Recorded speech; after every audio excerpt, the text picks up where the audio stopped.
All right, ladies and gentlemen, welcome to another episode. It is Steve along with the coach, Greg Kennedy, and the Senators get off to a dandy start. That went about as well as I think it possibly could have. The Stanley Cup Champions in town for Ottawa's first game of the season, their home opener, their studly new goaltender in the pipes, and they come away with a 3-1 victory. Sens fans couldn't be anything but thrilled, I would think. Greg, how are you? I'm good, Stephen. I concur with everything you just said. It was a perfect result on an opening night against a really good hockey team. To see the new look Senators perform and come away with a dub was really good. Yeah. I think starting with Linus Ullmark, I thought the team played well in front of him, but we'll get to that in a second. He just has an air, and we've been saying this throughout the preseason and training camp. He just has an air about him, a sense of poise, calmness, whatever you want to say. And I think that trickles down to the rest of the bench as well. How many games, and I'm sure you've seen it as a coach at all levels of hockey, when the goalie's letting leaky stuff in, you can just almost tangibly feel the bench deflate. Yeah, and all game long it was like you just kept thinking, or not all game, second and third period, you just kept thinking, oh geez, if he gives up one, is the floodgates going to open? Are they going to be in trouble? But no, he's just there. It's the economy of motion, Steve. Yeah. He doesn't move. There's no erratic movement. He's just in the right place, the right time. He's just got to move one arm or move one leg and make a save. And he rarely makes the first move. That one caught me. I hadn't really noticed that before, but the number of times somebody's standing there looking to ready to shoot, and they're just waiting for him to make a move, and they'll shoot it where he moved from, but he doesn't move. He's got his net covered. He's good. Go ahead, shoot it. Beat me where I am. And it's just so much confidence building for the players in front of him. They just know he's not giving up a bad one tonight.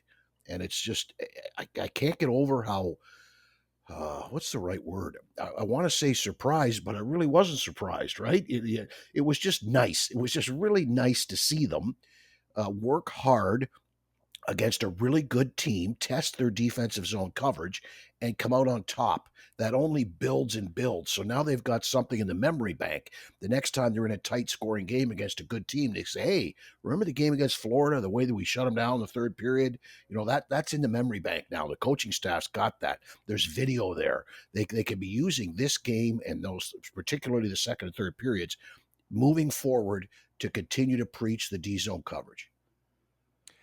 Absolutely. The D zone coverage was excellent. We'll go there next. I really thought they kept things between the dots. We talk about that all the time as coaches. Keep it between the dots, protect that, the money zone, whatever you want to call it. It just seemed like Florida had a hard time getting pucks through. And when they did, Linus Ullmark was there. And if there was sometimes a rebound, I thought the Sens were in really good position to mop up that rebound, or at least interfere with Florida getting a rebound opportunity. Too often in the past, A, the goal's going in, but B, there's second and third chances that inevitably end up in the net. So I think that D-zone coverage deserves a tip of the cap as well, particularly in this town where it's been so sloppy in recent years. Yeah, keeping everything to the outside, blocking a lot of shots. Think to the power play in the third period that the Senators got at a 2-1 game where you think, okay, this is it, they're going to score. And the power play was unsuccessful. And the reason anybody watching could tell, they never got to the inside. Well, that was Florida's problem all night long. 5-on-5, 5-on-4, 6-on-4. They've rarely got to the inside. This is a team that historically gives up far too many shots and chances from what's called the high danger zone, the slot. And last night they didn't. They held their ice, right? Kept things to the outside. Nobody was really running around, and just it all came together in one night. It was great to see for a change. And one of the things I noted about the roster is that they're just, I don't know, they feel like a heavier team right now. And I understand it's only one game. I get that. And they were ramped up, no question about it. They've, as a team that misses the playoffs again, they had a long summer, 6 months compared to less than 4 months for the Stanley Cup champions. I get that. And there's always a target on the back of the Stanley Cup champions as well. So there's inspiration there. I get that. But I really thought that the team was playing a heavier brand of hockey. I mean, there's still a couple of guys out there that play light hockey, and I won't name names, but people can probably guess who I'm talking about. There's a couple of guys still, but for the most part, that roster up and down, it just feels like there's more men on the team now, for lack of a better phrase, Greg. Yeah, and you saw it with now they lost the ozone time of possession battle overall throughout the game, but you could see it particularly from the third and fourth lines, the number of times that they hemmed Florida in the zone, that they got second and third kicks at the can, just cutting off lanes, pinching at the right time, covering for guys pinching. Those third and fourth lines were really, really integral to the victory because they Right. didn't spend as much time in their own zone as third and fourth lines on this club have in the past. And that was a key point. I agree wholeheartedly with what you said. And you saw it in the distribution of minutes too. Like really, I think Gaudette was the lowest, but the third and fourth liners for the most part played fairly maybe 12 to 15 minutes. That's pretty good. That's pretty darn good. And your first two lines were producing the offense when you needed it. 2 goals from Stützle, a power play goal. You got the offense when you needed it. You got the big saves when you needed it. And you just played a solid 60 minutes. It's a nice, efficient 3-1 victory. Yeah, I mean, how often in the past, the Castellics, the Kellys, their ice time rarely, I think, got to double digits, it seemed. And that's what I loved about the fourth line, though, is that what they offered that their predecessors did not was just the ability to make something of it when they got the puck. So frequently that fourth line did all the fourth line things, but when they got the puck, it wasn't a case of dump and change, which seems to be the way the Sens have been in the last few years. No, these guys were hungry to do something with the puck. Cousins, Gregor, Gaudette. Particularly, I mean, Gaudette, I think the jury's still out on him. I mean, I talked him up as the guy that I thought would probably be the fourth line. I don't know that he's necessarily a prototypical fourth liner, but I really like Gregor and Cousins for the fact that they don't mind mucking it up, getting their noses dirty and being hard on the forecheck. But when they get that puck, they're doing some stuff with it, and that's a real change of pace as well. Yeah, and because they do things with it, they maintain ozone time. Like watch those guys forecheck. They're dogs on a bone, and they keep a team hemmed in. Now, did they spend time in their own zone? Yes, everybody did all night long. There was very lengthy shifts. I look back on the one they were out there for like 2.5 minutes, right? And the play by Nick Cousins, where he came across the ice and he didn't do a flyby, he didn't do a waving stick check. No, he played the body, created the turnover, and cleared the puck and ended that shift because that was a pretty scary 2.5 minutes they were stuck in their own zone. That was in the third period when it was still a 2-1 game. I don't know if you remember the play, but to me it was key to the victory, and it was, hey, Steve Staios, you did a good job. Like this guy did what he's supposed to do, right? How many times in the past would a senator have not been there or done a flyby or let the guy dangle him? No, this guy played it right. Take the body, separate the player from the puck, clear the zone, change. It was perfect. Now, if there's another angle I wanted to talk about, and that was ice time from the perspective of defensemen. Yeah. When you look at throughout Thomas Chabot's career, he's generally been the number one guy. To a fault almost. DJ Smith overplayed him. I think we can all agree on that. He would be among the NHL leaders, not just the Sens leader, but among the NHL leaders in ice time, playing in 26, 27 minutes some season, it felt like. And last year was the first time he wasn't, I can't remember who had the edge, but both he and Jake Sanderson had around 23 minutes of time on ice last season. If you look at last night's ice time, I think Chabot had like 18 some, and Sanderson at 24 some. You think that's the new normal, or is that just a one night thing? I think it's the new normal for Sanderson. It's probably not for Chabot. I think he'll play more as the season goes on and as he earns trust from Baumgartner and from Travis Green. There's a couple of factors that contribute to it. Obviously, Jake Sanderson plays both sides of the puck on special teams. Now that he's on the number one power play, that's going to cut into Chabot's minutes. Chabot doesn't kill penalties as often, although he did a little last night. So that cuts into his minutes. The fact that Zub and Jensen are really a stabilizing force with whoever they play with cuts into Shabbat's minutes. The fact that Clevin and Hamonic weren't terrible, right? Your bottom pair wasn't, oh my God, stapled to the bench guys. That cuts into Shabbat's minutes. There was all kinds of different things there. But I think at the end of the day, when the staff looks at it, they might even be a little surprised. Geez, he didn't even get to 20 minutes. And maybe they'll look to increase that a little bit. I thought Shabbat played a good game. I didn't have a problem with his game. And I would think that on nights, yeah, he's going to be up. He should be up over 20 minutes anyway as we move along. Well, it's hard to say. I mean, I feel like it probably is the new normal, and this is not me taking my usual run at Thomas Chabot. I think I've been saying for a long time that I think he's a second pairing defenseman.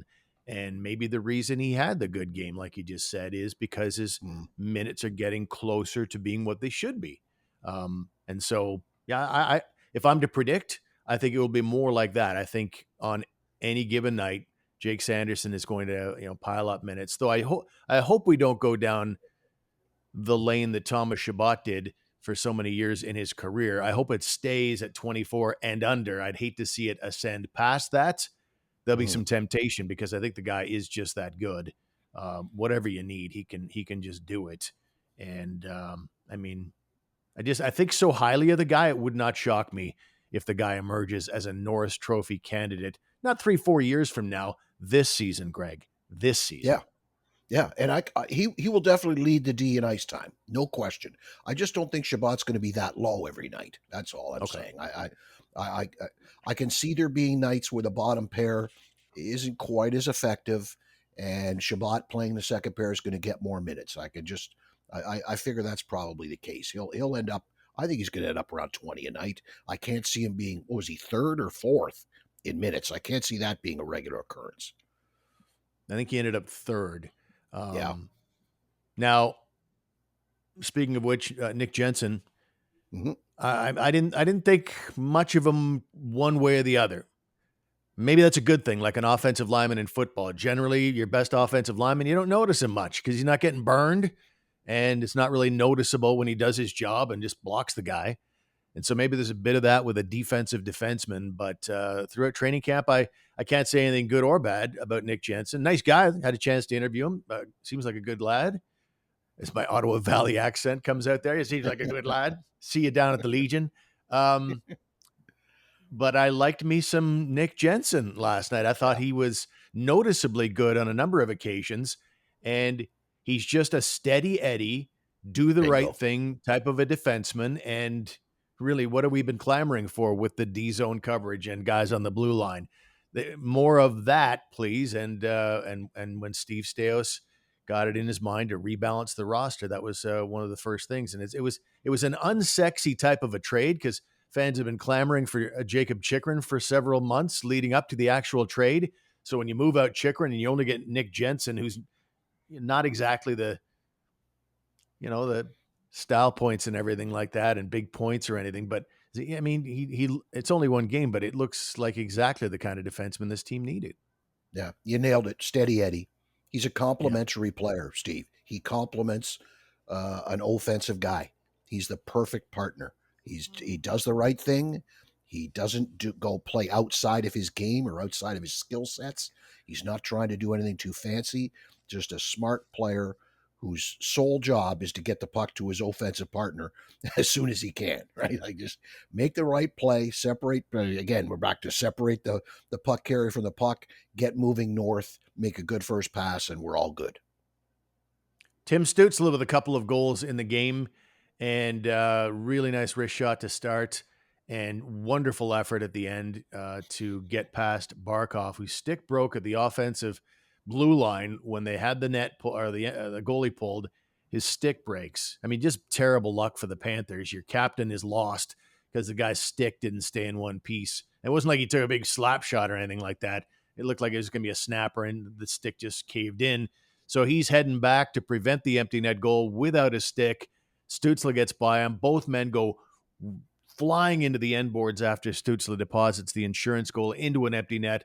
And unfortunately, Barkov looks like he got dinged up. He needed help to come off the ice. Though there was some talk, I think it was Kyle Bukauskas who had talked to somebody who said, Yeah, I just saw him leave. He wasn't, walking with a limp.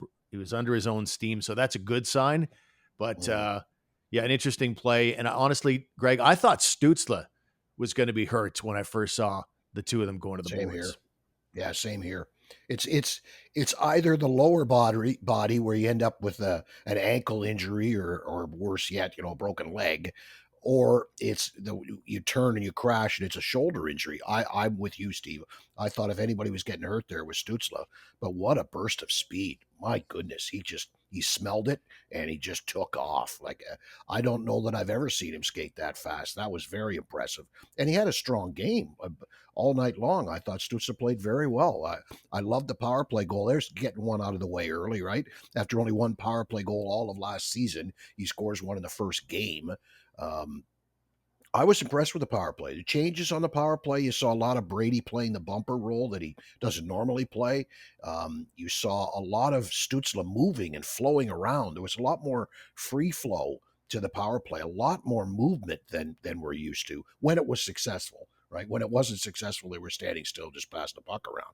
But a lot of movement. Like how many times you see Stützle wheeling around? He wasn't just staying on that one flank. He was coming around to the other side of the ice and moving and switching off. And I was impressed by that because it opens up even more passing lanes. It forces defenders who want to play more in a stationary spot to have to move a little and think about something. And once somebody moves, that frees up a passing lane.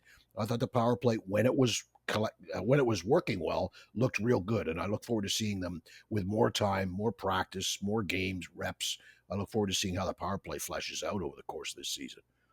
Yeah, there were a couple that were a bit glitchy, but there was one that was just terrible, and then all of a sudden, Yeah. right at the end of the power play, they got a couple of opportunities. But yeah, in general, I think a lot of skill. Shane Pinto, I think, is another guy who's going to take it to another level. We've talked about that in previous episodes, but he was really good. He got a goal in the game, which is good, but not great if you hate his mustache. Because he told me on Monday, Yeah, he's because gonna I keep asked him it. about it. I said, "What's the story on the mustache?" And he talked about it a little bit. And I said, I think I asked him if he'd given it a name or anything like that at this stage of the game. He said he's going to keep it if things go well in the early going. If it doesn't go well in the early going, he's shaving that thing. So if you hate the mustache, then you hate the offense that he's off to a good start. So anyway, I think most Sens fans will take the mustache if it means he's going to have a great offensive start, and I think he will. So get used to the mustache is what I'm saying, Greg. Get used to the Yeah, mustache. and a nice goal, great shot. Like Yeah. you beat a goalie like Bob with a shot like that. It requires a shot that well placed, that well aimed. If you're going to try to beat Bob, David Perron causing a bit of confusion with the defense, and no doubt Bob's thinking about Perron driving the middle lane and a pass or no pass. If Perron just slips in behind, waiting for a drop pass, it doesn't happen. Just a good decision by Perron and a really good shot by Pinto. Good game for him too. Like I thought, I'm hard pressed to come up with anybody that I thought didn't play well. I think everybody played like from adequate to really good. Like there was nobody that was Yep. bad, in my opinion. Yeah. No passengers. Linus Ullmark was excellent. There was a time when, as a team, I would say probably, I don't know, from about the 12-minute mark or 12 minutes left in the third period till the end, until Stützle got the empty net goal. I mean, there was a lot of time where Florida was really pressing, but Mm-hmm. it's impossible to be critical because the Sens they'd been the better team for 40 minutes, and you knew that Florida, the Stanley Cup champions, were going to show up at some point, and did they ever? There were times when the Sens got caught out there for over 2 minutes, going off, gassed, and Linus Ullmark stood tall when he had to. But like we said off the top, even in the midst of, and Ullmark actually called it a bombardment. That was his actual word. Um, Even in those moments, the Sens still maintained position. And so there were shots getting through at that stage of the game, but because they were in good position, there weren't that many rebounds. And certainly Ullmark appreciated that. Travis Green certainly appreciated that. So, I mean, what does every coach want? Player position in the D zone. And one of the hallmarks of this team is when their legs were dead, when they were out there too long, and the other team was pressuring, the Sens D zone was just flopping around and two guys going after the puck and staring at the puck. It wasn't the case last night. Yeah, yes, there was ozone time, right, by Florida. Yes, there were a lot of attempted shots by Florida. But the key thing is, or the you're looking at D zone coverage. Their foibles in their own zone Saturday night, or sorry, Thursday night, were not due to people being out of position and allowing passes or shots through. Their problems were once they gained possession of the puck, they weren't able to clear it. Their clearing rate was probably pretty low on the night. And that's what was allowing Florida to stay in the zone and get that second and third kick at the can. Like it just, the Senators had a difficult time getting pucks out under pressure when they needed to. That might have been the only thing that was a problem all night. When they were in the D zone, they were in the right positions, playing D zone coverage perfectly. It was just once you got the puck, now you're on offense, they couldn't get it out. I thought that was a big issue. And the other thing we talk about Ullmark, I don't know about you, but I think if it was anybody else in that net, with the slight exception of maybe the Dominic Hasek days, it would have been 5 or 6 given up, I think. I can't say that I think Anton Forsberg would have won that game 3-1. It was there was a lot of timely but also big saves, rebound control amazing. I'm thinking anybody else was playing goal for the Senators on Thursday night, it would not have been that good. All right, I'm going to let you pick. You have a choice to hear from Linus Ullmark, Tim Stützle, Shane Pinto, Brady Tkachuk, or Travis Green. Who are you feeling right now? Oh, well, I heard all of the first. I heard all those players you mentioned in the post game. I didn't hear Travis Green though. Here's Travis Green, the head coach of the Ottawa Senators, after his first victory. We talk about Linus Ullmark in his debut, but it's Travis Green's debut as well, and he is a winner as the Sens beat the Florida Panthers 3-1. This is what Green had to say after the game. We spent a lot of time in our zone, but didn't give up a whole lot. And, we've talked about being comfortable in uncomfortable situations. And I thought that was a step in the right direction. Tim Stützle's obviously scored 2 goals yesterday, but I know you guys have been kind of trying to focus on the defensive end. How would you say he was able to add on the offensive end while also being the defensive presence? I thought he played well last night. They played against Barkov's line most of the night, which is, tall order, just with the style of player that he is. He's good. Everyone knows how good he is defensively, two-way hockey, but he's extremely gifted person offensively too. And that's a tough matchup. I thought they did well. Tim Stützle said last night after the game that you avoided making some of the stupid mistakes, is what he said, that maybe this team has made. It happens to teams in the NHL, you make mistakes, you lose hockey games. Yeah. What are some of those stupid things that you didn't do last night that you need your players to avoid? There's numerous things that can go into that, from your defensive zone coverage reads, being tired and not being focused, not managing the puck, not changing at the right time. Thought we did a pretty good job of that, managing kind of the game within the game. So there is head coach Travis Green. I'm not sure. Did he make any points that we didn't already make, Steve? I think pretty much he made all. Yeah, and so he agrees with us. I think it's not us. Yes, yeah, that's right. That's right. But yeah, he was. I think at any point, you're taking over a new team. They're learning from new coaches, new systems. You're the third coaching staff in less than a year. You're taking on the Cup champions. It's your opening night. And everybody's trying. There's a whole bunch of new bodies. There's 6 or 7 new guys in the lineup. So everybody had new line mates. To get a W, you don't ask how. No room for description on the score sheet in those circumstances, Greg. I agree. He would have taken it no matter what it was. He would have taken it if they'd blown the lead and won it in overtime. Take the 2 points and be happy. I agree. But then you got all those bonuses though too, right?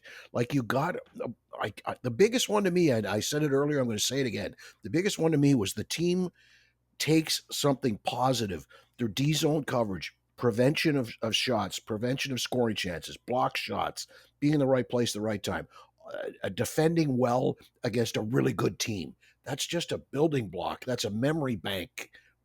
It's huge. I'm going to keep coming back to that. That's the biggest thing that I think they take out of that game is, hey, boys, look, it works. Now let's just get better at it and let's consistently do it. So they'll try and do it again on Saturday night against the Montreal Canadiens at the Bell Center. And as we saw in the preseason, the Sens and the Habs don't like each other very much. And by the way, if you're wondering, and I think that a lot of Sens fans are wondering, did Arbor Jacki make the Habs or did he get sent? No, he made the Habs. He'll be in the lineup probably on Saturday night as the Sens take on the Canadiens. What kind of a game are you expecting? I'm expecting a carryover from the preseason, aren't you? I'm expecting a tough physical battle. And Montreal's a very small team, Steve. I think some Habs might get run over Saturday night. I'm expecting if the Senators can play the game they played against Florida, this is a far, far less talented team in Montreal. They should be able to roll four lines all night, get the forecheck going, and just pound people all night. I'm expecting a physical game. I'm expecting low scoring from the Habs side of things. I'm also looking forward to a pregame ceremony. Did you hear Donnie Marshall passed away? Oh, I did not hear that. Yeah, I had Yes, a bunch the of his old last hockey member. cards. Yeah, the last member of the 5 straight Cup dynasty. Yeah. He played for the California Golden Seals at one point too, I want to say. I think of him as being in Buffalo and the Rangers. Buffalo and the Rangers for sure. I got to find Yeah, out Donnie now. Marshall passed away, and that nobody does a pregame ceremony like the Habs, but that's besides the point. What kind of game are you expecting? You asked me, I'm asking you. What kind of game you think Yeah, we're going to get? you were right. And I'll tell you that in a sec. I was Yeah. wrong. He was not with the California Golden Seals at any point. Played a long time with the Montreal Canadiens, mid-50s to the mid-60s. And like you said, I remember that team that won 5 straight cups, the last one, a bunch of years with the Rangers and 1 year with the Sabres and 1 with the Leafs in the early 70s. So, yeah, sad news for sure. I'm expecting the same because I mean, they have Montreal has a bunch of guys that are there to instigate and can drop them. You know, and Arbor Jacki is Exhibit A, and the Sens have a bunch of guys now who don't want to get pushed around. I mean, this is the quote from Jacki following a practice this week. At times, it definitely felt like over the last couple of years, teams were running us. It felt like we were getting pushed around and we didn't have any pushback. The bigger, stronger teams felt like they were throwing us around the ice and weren't taking us seriously. And it's necessary to let teams know we're done with getting pushed around. This is not the year for that. We're not going to back down to any team. We don't care who you are. And to hear those types of comments when about to play the Ottawa Senators, who are kind of in that same headspace, you know, adding guys who play better defense, adding more veteran guys who know what it takes, who've won Stanley Cups, looking to push back a little bit as well. And we've seen what happened in the preseason. I think the template is there for the two teams to kind of set the tone with each other because they're both trying to get up off the mat right now. And it's not going to take much for the fuse to light, I would think. Yeah, I think it'll be a test for the Senators from an emotional standpoint. Like now that you have these older, veteran, savvy guys in your room, on your bench, I think it'll be interesting to see what kind of emotional response the Senators bring. Like, do they get ticked off? Do they get wrapped up in something stupid that Arbor Jacki does in the first period? And are they running after him? You know, I think that they're older now. They're smarter. They're wiser. There's more. It's not just Claude Giroux anymore. Right? You got David Perron there to lend a somber voice. You've got Nick Jensen's going to be that kind of guy. Now Cousins, of course, who knows what he's going to do? But I'm just thinking that the emotional response of the Senators will be key in this game. Will they just stick to their game? Are they going to Montreal on a business trip, or are they going to Montreal on a revenge trip? Right? If they're there to conduct business and do the right things to get the 2 points, then we're going to be okay. And I think they have a coach right now that doesn't suffer fools gladly. I have a feeling that, you know, if the Montreal Canadiens come out and want to start something, Travis Green is not, in my opinion, and it's hard to say at this stage, it's so early in the game, but he doesn't strike me as a turn the other cheek kind of a coach. You know, let's get the power play. Don't worry about revenge. No, I feel like, especially early in the season, there'll be potentially a bit of tone setting. But again, I think it could just be a hockey game, but it just won't take very much for it to go a little sideways. Mhm. If a Ridley Gregg does something dumb, like as we Yeah. saw in the preseason, or if Jack Eye does something dumb, not that anybody, I don't know if any of the Sens have anybody that can hang with Jack Eye. As we saw, Zach McEwen, for example, did not do very well against him in the preseason when they dropped the gloves. But yeah, the point is, I think that in all likelihood, it won't take much. It could be somebody running Mhm. up the score on the other, not just a dumb play. Any number of things could set this thing off. It'll start out as a hockey game, and then we'll see how it goes from there. But you But I'm bring up looking an forward to interesting it. name. You bring up an interesting name in Zach McEwen. I think that will go a long way to telling us how Travis Green is going to approach things. Generally Right. speaking, you win, you don't change the lineup. Correct? I'm No. thinking Ullmark should start, and I don't need McEwen in the lineup. But he may get inserted by Travis Green to kind of be an extra protector on the ice, a guy who can be there to stick up for fellas if need be, or a guy to go handle a Arbor Jack guy if need be. I think it'll tell a lot when we see the roster, when we see the lineup for the game. It'll tell us how Travis Green's approaching it. That's really interesting, right? Because obviously the home team gets to submit their starting lineup last. And we already know Marty St. Louis is very cognizant of what the other team is doing. In the preseason, he was actually asking his GM, Kent Hughes, to go over and find out what Ottawa was doing as far as their roster goes, because he was worried about shenanigans and guys getting hurt. And certainly Montreal is in unique circumstances after losing both Patrick Laine and David Reinbacher to knee injuries in the preseason. He didn't want to lose any more in a meaningless preseason game. But, that's just an example of he's making sure and every coach does. I get that. But looking at the other team's roster, and that will be an interesting decision by Travis Green, because shenanigans could happen, and they're very likely to happen.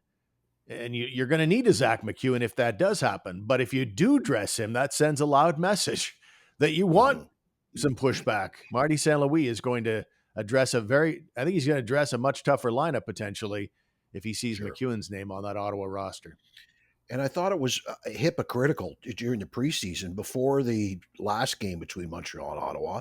Marty St. Mhm. Louis wanted to have the Habs have a chat with the Sens and talk about what went on in the last game and, let's tone things down and all that sort of stuff. And he sits Suzuki, sits Caulfield for fear of whatever. Don't need these guys on the ice if any crap goes down. But then right off the bat, he had Gooley and Arbor Jack guy just running people, right? Yeah. Clean for the most part. But okay, Marty, you can't have it both ways. You want the Senators to be a little more tepid in their game plan, in their game play tonight, so that we don't have any more crap from the last game. And yet this happens. So I found that a little hypocritical on Marty St. Louis' part. Couple of things before we wrap up today, and I haven't got your take on the contract that Linus Oh, yeah. Ullmark signed the other day. It's $8.25 million, 4-year extension. So Ullmark is an Ottawa Senator for the next 5 years. What did you think of the deal? I think it's great. 4 years is perfect. I mean, I've said this. I don't think 7 or 8 years would have been silly for a 31-year-old goalie to be signing a 7 or 8 year deal. 4 years is perfect. The dollar amount is exactly what Swayman got, I believe, isn't it? Not exactly Swayman's dollar amount, but the term Yep. is good. I kind of thought to myself, well, here's a question for you, Steve. They Mhm. wanted Allmark to come to town. So assuming everything else is good, assuming he's happy with off ice, he's happy with the family, he's happy with the community, loves his new home, all that stuff. When he approaches a contract as he's going into his last year, right? Is he thinking, "Oh my God, this could be an absolute crap show in front of me all year"? Do I sign or not sign? Do I want big money short term? Do I do it now because if it turns into a crap show, I'm not going to get that big money at the end of the year? Yeah, his free agency dollar requests could be lowered if he spends a year like Jonas Corposalo. Or does he approach it and say, "Yeah, I like it here.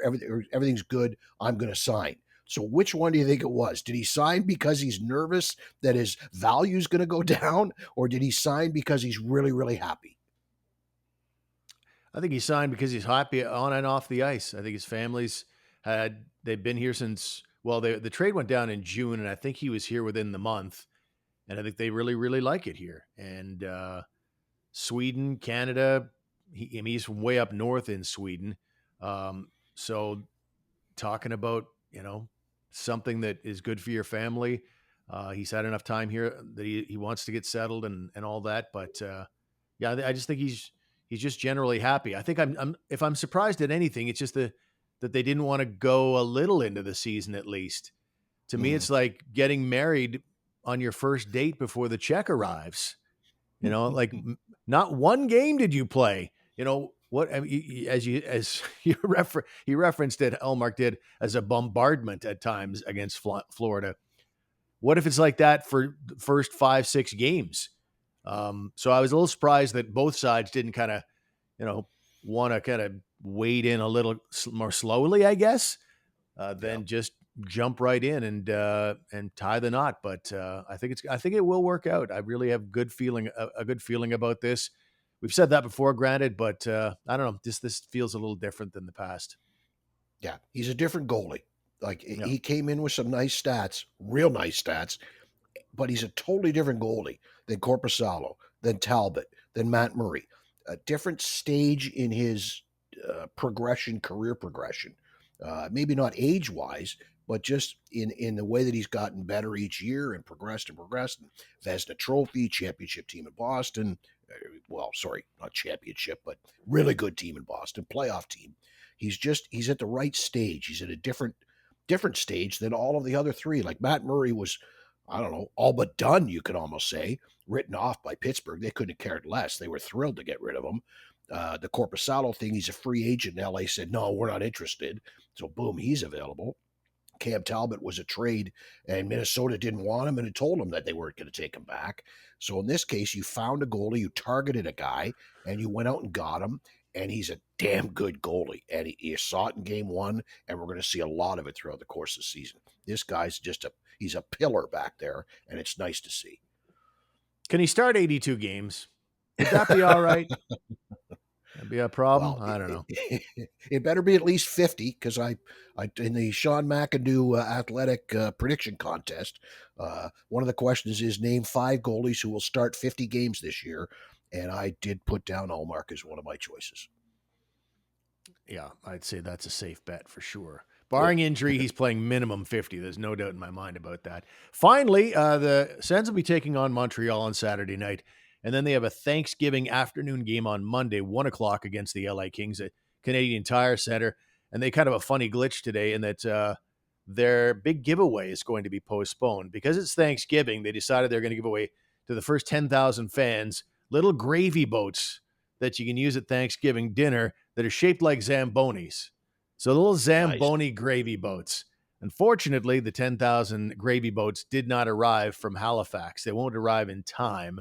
Some kind of shipping thing or a work stoppage. I don't know what it is. But it reminded me of TSN 1200 back in the day. I wrote about this at the Hockey News. In 2015, during the Hamburglar run, I remember we came up with the idea to give away 10,000 Hamburglar masks. And it was the exact same story. It was stuck in shipping out east in Halifax. And so we'd promoted the hell out of this thing. So our crack promo team decided to buy on the spot, like within like a day's notice. We need 10,000 of these stupid little black masks with a little elastic around it. We'll hand them out. And so, unfortunately, they came in questionable quality, and the elastics were not attached, Greg. So we had to go to Canadian Tire Center, about 20 of us, with the stapler by hand, putting the elastics on 10,000 masks so that fans could have them that night at Canadian Tire Center. They were terrible when we were done with them. Half of them were snapping off. They were brutal, but we got her done. But no, I just found it interesting that same deal. 10,000 fan giveaways out east got jammed up in shipping in Halifax. Very weird. They're stuck in the same warehouse with the Jaromir Jagr bobbleheads from last year in Pittsburgh. Right. Exactly. I was thinking, ill-fated Thanksgiving giveaways and radio. There it is. Do we not think about the WKRP Thanksgiving drop? One of the As God is Hall my of Fame- witness, I thought turkeys could fly. Exactly. A Hall of Fame moment. And we'll leave that. We'll leave you with that here on the program today. Turkeys can fly, wild turkeys. Saw one the other day flying all over the place. But anyway, I had a little shot of wild turkey the other day. Nice. Isn't there it's a Bugs Bunny reference? Wild turkey surprise. Something like that. And it was a charge of TNT that blew up Elmer Fudd's face. We'll call it quits there, ladies and gentlemen, because we're clearly getting a little punchy to end the program. Thank you very much for being with us. And timing-wise, what do we got? Sens Habs on Saturday night in Montreal, and then the thanks. Maybe we'll try for Sunday in between games and get you up to speed on previewing one game, reviewing the other. But thank you so much for being with us. Don't forget about the hockey news. I'm the site editor over there. Lots of great articles up about your Ottawa Senators at thn.com/Ottawa. Greg, enjoy your Friday night, and we'll talk to you next time. For sure. Thank you, sir.